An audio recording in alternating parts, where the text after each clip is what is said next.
रौनकपुर नाम के एक शहर में राजा रौनक सिंह का राज हुआ करता था। वह हमेशा अपनी प्रजा के हित में कार्य किया करते थे। वहाँ की प्रजा बहुत खुश रहती थी।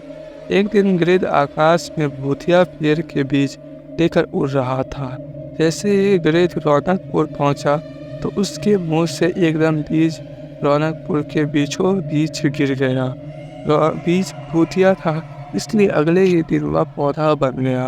वहाँ के स्थानीय निवासियों ने जब पौधे को देखा तो हैरान रह गए, क्योंकि पौधे का रंग काला था। बाद में लोगों ने आपस में चर्चा की और यह समझा कि खेत में उगने वाला कोई घास पात या वनस्पति होगा। दूसरे दिन वह पौधा काफ़ी बड़ा हो गया। लोगों को और ज़्यादा दुविधा हुई कि एक ही दिन में यह पौधा इतना बड़ा कैसे हो गया। होते होते वह पौधा तीसरे दिन पेड़ बन गया। समय बीता और लोगों भी तेजी से बढ़ने वाले पौधे के बारे में सोच कर परेशान हो रहे थे। वह इस मामले को राजा के पास लेकर गए। ऐसे जादुई पौधे का पता चलते ही राजा तुरंत उस जगह पर पहुंच गए। राजा को जैसे ही पता चला कि एक काले रंग का पौधा 3 दिन में पेड़ बन गया तो वो भी उस पेड़ को हैरानी से देखने लगे। राजा उस पेड़ के पास चौथे दिन पहुंचे थे और तब तक पेड़ और बड़ा हो चुका था।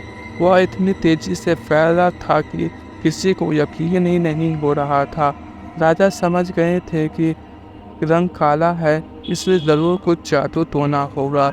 इसी सोच के साथ राजा ने घोषणा कर दी कि जो भी इस पेड़ को ख़त्म करेगा उसे वह इनाम के तौर पर 1000 सोने की सिक्का देंगे। यही कहीं नहीं, राजा ने यहाँ तक कहा कि पेड़ को ख़त्म करने वाला व्यक्ति मेरी मृत्यु के बाद मेरे राजगद्दी पाने का हकदार भी बनेगा।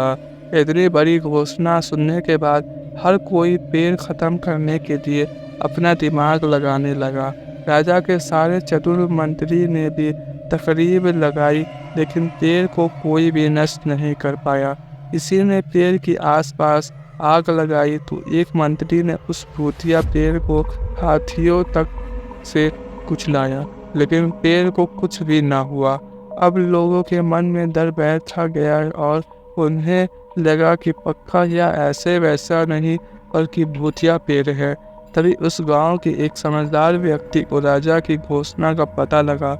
जानकारी मिलते ही वह अपने गुरु के पास भूतिया पेड़ के से जुड़े रहस्य को जानने के लिए पहुंच गए। गुरुजी ने अपने ध्यान की शक्ति को एकीकृत करके देखा और उससे पूछा, क्या तुम पेड़ को ख़त्म करना चाहते हो?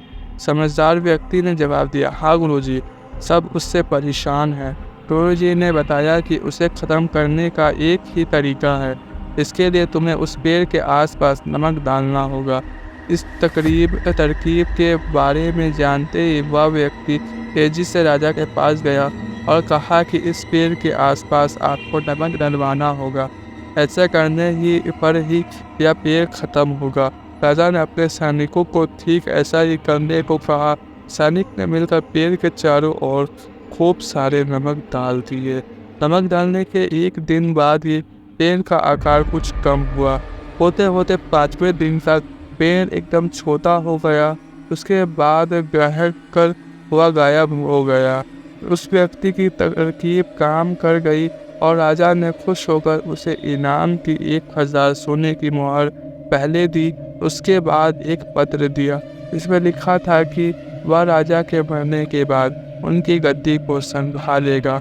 वह समझदार व्यक्ति खुश होकर अपने घर चला गया। कहानी से सीख, ऐसे कोई मुसीबत नहीं होता जिसका समाधान ना किया जा सके। ज़रूरत है तो बस धैर्य और समझदारी की।